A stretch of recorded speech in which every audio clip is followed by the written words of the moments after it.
뉴스 스크랩을 통해서 한번 알아보도록 하겠습니다. 자, 웹 3.0에 대한 얘기입니다. 자, 개개인이 직접 데이터를 소유하고요. 그 다음에 블록체인 기술을 통해서 연결하는 게 특징입니다. 자, 게임 아이템 소유권을 이용자들이 소유하고 게임 속 커뮤니티 운영에 직접 참여하길 원하면서부터 탈중앙화 웹 3.0이 화두가 되어가고 있습니다. 자, 엔소프트 리니지 게임 아이템을 카카오 게임즈 오딘에서 즐기고 이를 NFT로 박제해서 개인이 소유하는 게 가능해진다는 의미이고요. 실수로 아이템이 사라지더라도 블록체인을 통해서 쉽게 복구할 수 있는 것은 덤이라고 합니다. 사실 저는 이게 조금 더 본질적 의미이지 않나 싶었는데 이 앞에 얘기는 솔직히 무슨 말인지 모르겠습니다. 여기 있는 아이템을 절로 가져간다고 해서 모든 속성이라든가 뭐 무기 데미지 같은 게 정말로 다 이게 이전이 되는 건지, 그리고 여기 게임에서는 일정 레벨이 도달했을 때만 착용할 수 있는 그런 것도 있었을 텐데 그게 과연 이 게임으로 가더라도 그게 유지가 되는 건지 유지가 안 되는 건지 뭐 그런 것도 정확하게 모르겠습니다. 솔직히 말씀드려서. 자, 어쨌든 그렇다고 말씀드릴 수 있을 것 같고, 자, 웹 3.0에서는 정보가 지와 이제 함께 옮겨 다닐 수 있고요. 제3자의 없이도 정보의 가치를 판별하고 플랫폼에 대한 기여도를 측정할 수 있는 게 핵심이라고 합니다. 데이터를 게임 서버가 아니라 블록체인에 올리면 투명성과 안정성이 높아지고 이 같은 일이 가능해진다고 하는데 저는 이거는 맞다고 봅니다. 네. 뭐 내가 굳이 증명하지 않아도 NFT로 이게 내 아이템이야, 내가 잘못 실수를 떨궜어, 이거 내 거야 라고 주장할 수 있는 소유권이 생기는 거죠. 네, 그래서 뭐 옛날에 게임 했을 때도 뭐 이런 사기들이 굉장히 많았잖아요. 네, 뭐 너가 올려놓고 내가 이걸 살게, 그러면 갑자기 그냥 막 가져가 버리고, 잠깐 내려놔봐, 그럼 내가 이거를 어떻게 해서 강화해서 내려다 줄게, 뭐 이런 것들 많았잖아요. 근데 이것이 결론적으로 봤었을 때 블록체인이 된다고 한다면 소유권 이전하기 전까지만 거래를 어느 정도 해놓고 나서 이제 소유권 이전을 좀 해주면 되는 거죠. 여기서 이제 어떠한 이제 블록체인 거래소가 생길 수도 있을 것 같고, 그러면서 이제 약간 안전거래처럼 이제 어느 정도 거래가 돈이 오고 갔었을 때 이게 자동적으로 이행이 되는, 네, 뭐 이런 것들을 뭐 할 수 있지 않을까라는 생각이 좀 듭니다. 솔직히 근데 너무 아직까지는 추상적인 개념들의 기술이라서 정확하게는 저도 잘은 모르겠습니다. 게임을 제가 또 하진 않는 편이라서.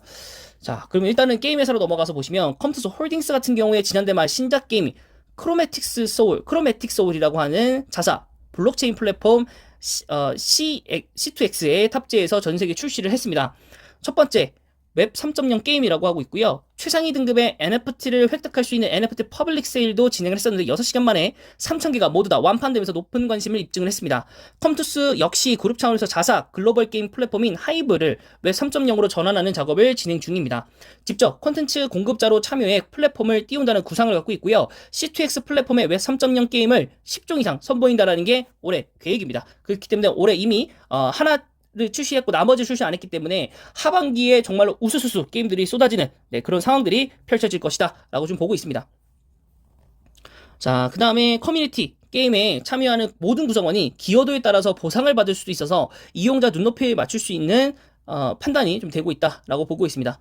물론 이 게임 말고도 위에 보시면은 넷마블도 지금 진행을 하고 있고요. 그 다음에 카카오 게임즈, 그 다음에 크래프톤도 전부 다 진행을 하고 있고, 물론 컴투스도 지금 웹 3.0 게임을 출시를 했지만 크래프톤이 웹 3.0 전담 조직을 구성해서 C2E의 생태계를 추진하는 것이 지금 게임사 중에 최초라고 하기 때문에 저는 만약에 지금 이 부분이 맞다면 크래프톤을 투자하는 게 맞지만, 제가 이거 말고도 다른 하나 기사 갖고 오려고 했는데 너무 약간의 기사성이 없어서 지금 저 혼자 그냥 읽고 지웠지만은, 이것이 아직까지는 정말 초기 단계고 이것을 지금 기반으로 이제 하고 있는 회사가 있는데 국내 기업은 아닙니다. 회사는 아닌데 그 회사 쪽에서도 아직은 너무 초기 단계고 이걸로 우리는 아직은 게임으로 만들 생각도 없고, 그렇지만 이제 이것으로 어느 정도 기반으로 흘러갈 수 있는 생태계 정도는 우리가 파악을 해놓은 게임들이 있다, 뭐 이렇게 얘기하면서 뭔가 좀 뜬구름을 잡는 것 같지만은 뭐 얘기해놓은 게 있더라고요. 그래서 그런 부분을 보면은 크래프톤이 장기적으로는 괜찮겠다라는 생각이 좀 듭니다. 지금 어차피 주가도 굉장히 공모가 이하 있고 지금 직원들이 뭐 1년 보유 예정 풀린다고 하더라도 팔 수가 없어요. 오히려 지금 50% 이상 손해이기 때문에. 그렇다면 좀 단기적으로 봤었을 때는 오히려 카카오 게임즈가 훨씬 더 좋지 않나. 왜냐, 보라코인을 가지고 있고 클레이라는 생태계를 갖고 있고, 또한 이제 카카오 그룹사 안에 사용할 수 있는 웹툰, 뭐 엔터테인먼트 쪽, 이런 쪽도 많기, 게임 이런 쪽으로도 많기 때문에 괜찮다고 보고, 또 위메이드와 함께 위믹스 생태계 안에 들어가 있기 때문에 저는 카카오 게임즈가 눈이 말씀드리면 굉장히 괜찮다고 보고 있고, 지금 주가도 굉장히 싼 편이기 때문에 괜찮다 볼 수 있겠고, 넷마블은 사실은 저는 더 이상 이제 좀 투자하는 게 좀 어렵지 않을까라는 생각이 듭니다. 물론 코인은 반응을 하겠지만은 사람들이 이제 넷마블은 과연 신뢰를 할까 싶기도 하고요. 컴투스도 너무나도 변동성을 많이 가져갔던 기업인데, 물론 자체 메타버스 플랫폼과 블록체인 플랫폼을 가지고 있지만은 과연 어느 정도까지 상용화를 해서 어느 정도 인기를 끌 수 있을까에 대한 좀 의문점을 좀 드는 상황입니다. 컴투스 일봉입니다. 자, 컴투스 홀딩스 보기 전에 먼저 컴투스도 봤고요. 와, 정말 많이 내려왔네요. 이때도 그 게임이 출시가 안 됐나 뭐 그래가지고 엄청나게 하락했었던 것 같은데 그 이후에 엄청나게 상승을 좀 했고 변동폭을 가져가면서 희망을 좀 줬지만 결국에는 이제 메타버스, NFT 이런 것들이 시들시들해지면서 내려갔고 지금 가상화폐까지 지금 하락세를 거듭하고 있으면서 흔들리고 있거든요. 그래서 지금 그런 국면에서 봤었을 때 거의 저점에 다가왔고 이것 이상으로 이탈할 가능성이 좀 크겠다라고 좀 보이고 있고 지금 뭐 보시면은 1분기 뭐 성적 같은 경우에 뭐 아직 부진이라고 좀 나와 있고 뭐 6만 주에 대한 6억 원 규모의 자사주 처분했지만은 지금 시가총액 1조가 넘어가는 회사가 지금 이 정도 자사주 처분했다고 해가지고 좋을 건 아닌 것 같고 뭐, 사실 뭐 없네요. 웹게임 3.0 출시한 거 이외에는, 정말로 이게 분기로 봤었을 때도 마찬가지고, 전년 동기 대비로 봤었을 때도 그렇고, 실적이 너무 좋지 않고. 그럼 이제 컴투스 홀딩스를 한번 볼까요? 컴투스 홀딩스도 별반 차이는 없을 것 같기는 한데요. 컴투스 홀딩스 같은 경우에 오히려 더 내려왔네요. 거의 같은 느낌이고, 훨씬 더 많이 올라갔던 컴투스 홀딩스인데, 와, 진짜 여기서 썼던 사람도 곡소리 나겠네요, 정말로. 50% 이상 떨어진 거잖아요, 지금 이게. 3분의 1 토막?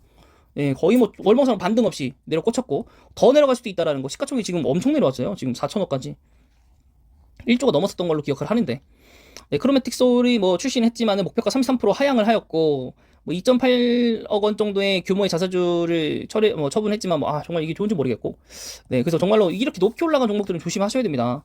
네, 정말 좋지 않고요. 뭐 더 이상 뭐 검토할 것도 없을 것 같고 넷마블 보이는 것도 보시면 넷마블도 정말 좋지 않죠. 정말 실망만 시키는 회사이고 정말 박준혁 의장이 뭐 하는지 모르겠고 거의 지금 코로나 전주가로 다 다가왔는데 뭐 코로나 특수가 끝난 걸 수도 있겠고 게임 업체들 쪽에서는 뭐 자회사 뭐 상장 추진 뭐 이런 것도 지금 다 무산됐고 뭐 미상장하는 그런 게임주에 대한 얘기도 전혀 사라졌고 네 그래서 정말 뭐 하는지 모르겠고 공매도도 제일 많이 맞았고 네 어쨌든 그렇다고 보고 그럼 지금 주가도 비싸다고 좀 보는 게 맞는 것 같은데 그다음에 엔소프트는 물론 게임이 이제 이슈 소멸을 했다고 하지만은 너무나도 주가가 너무나도 내려가 있고 정말로 이제 다시 한번 좀 모아가는 그런 측면에서는 뭐 괜찮다고 보지만은 아직까지는 뭐 그리 좋은 주가들은 아니라서 뭐 한 번에 크게 담기보다는 정말 한 주 한 주씩 담는 거. 근데 그럴 거라면 게임주에 대한 NFT를 ETF를 담아봐도 괜찮지 않을까라는 생각을 좀 합니다.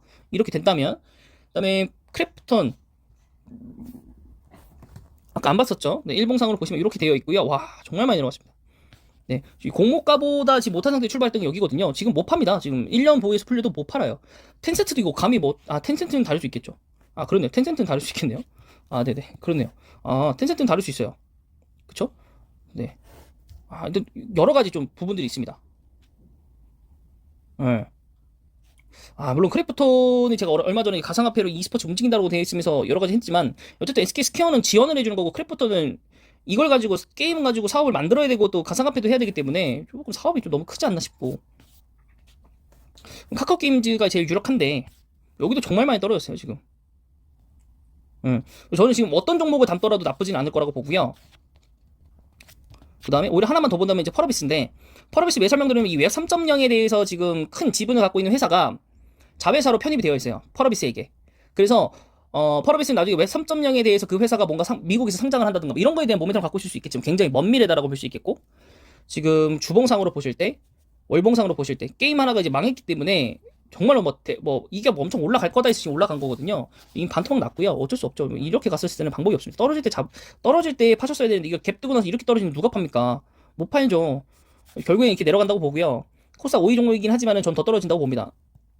너무 많이 올랐어요. 그 전까지 너무 많이 올랐고 코로나 특수 끝났죠. 게임 망했죠. 그렇게 거의 여기에 수렴을 다시 하지 않을까라는 생각. 저는 거기까지 좀 기다려 볼 거라고 좀 생각이 들고 또 여기에는 또 공매도까지도 들어왔을 거라고 좀 보는 게 판단이 맞죠. 네. 그다음에 자사주도 뭐 200억대를 뭐 소각을 하긴 했지만은 저 정도 가지고는 될까 싶고요. 이러다가 이제 무상증 때문에 이제 골로 가버리는 거죠. 무상증 때문에 이제 골로 가는 거고. 이거 이외에 이제 다른 게임주들은 이제 볼만한 게 없는 것 같고. 지금 뭐 게임주도 제가 뭐 중간중간 보고서를 통해서 알려드렸지만은 지금 쭉 봤었을 때 컴퓨터 정말 좋지 않은 상황. 물론 플랫폼 자체적으로 가지고 해서 성장을 했지만은 좀 좋아 보이는 상황은 아니고 넷마블도 좀 그렇고 엔소프트는 그나마 좀 장기적으로 모아가는 거 크래프터도 장기적으로 모아가는 거 카카오 게임즈도 모아가는 느낌으로는 괜찮은 것 같아요. 요 세 개는 펄어비스도 지금 저는 아직까지도 비싸다고 보는 편이기 때문에 투자는 조금 더 참으시는 것도 괜찮다고 봅니다. 네, 그래서 게임주들이 지금 굉장히 좀 암울하긴 한데요. 뭐라고 이렇게 말씀드릴 수는 없을 것 같고 말씀드릴 거는 그렇게 크다 없을 것 같고 오히려 이럴 때는 게임주보다는 다른 쪽에 좀 눈을 돌리는 게 낫지 않을까 싶고, 이미 물리신 분들 같은 게 너무 큰 폭으로 떨어져서 어쩔 수 없을 텐데, 뭐 한동안 이제 계좌를 좀 분리하셔서 좀 안 보이는데 좀 두시고, 저도 이런 종목들이 많지만은 결론은 이제 상황을 기다리면서 때가 올 때까지 내 종목이 어떠한 모멘텀을 탈 때까지는 좀 기다려봐야 되는 방법밖에는 없습니다. 솔직히 말씀드려서. 네, 그래서 여러분들 그렇게 희망을 끊놓지 마시고요. 끝까지 좀 기다려다 보시면 올라옵니다. 예, 제 주식도 전체적으로 굉장히 암울했었던 주식들이 많았었는데 결국엔 반등을 찍고 지금 쭉쭉 올라오고 있는 종목들이 있거든요. 그래서 그런 것들을 보시면 결론은 내가 종목을 잘 선택을 했고 종목을 믿고만 있다면 어느 순간에는 뭐 엄청난 수익까지는 못 내겠지만 그걸 기대하고 들어갔지만 못 내겠지만 그래도 일정 수준까지는 수익을 내고 나올 수 있게끔 상황이 마련되니까 본인이 계속 좋은 종목을 생각하시면 물을 타시면서 기다리시는 것도 하는 방법입니다. 하지만 반등 칠 때 항상 사시잖아요. 그러면 안 되고요. 와, 정말 이보다 최악일 수 있을까 하는 타이밍에 물타기를 하셔야 그게 진짜 바닥일 수 있어요. 네, 그런 부분에서 여러분이 생각을 하셨으면 좋겠고요. 네, 이번 영상은 여기까지입니다. 영상이 마음에 드셨다면 구독과 좋아요 그리고 댓글까지 부탁드리겠습니다.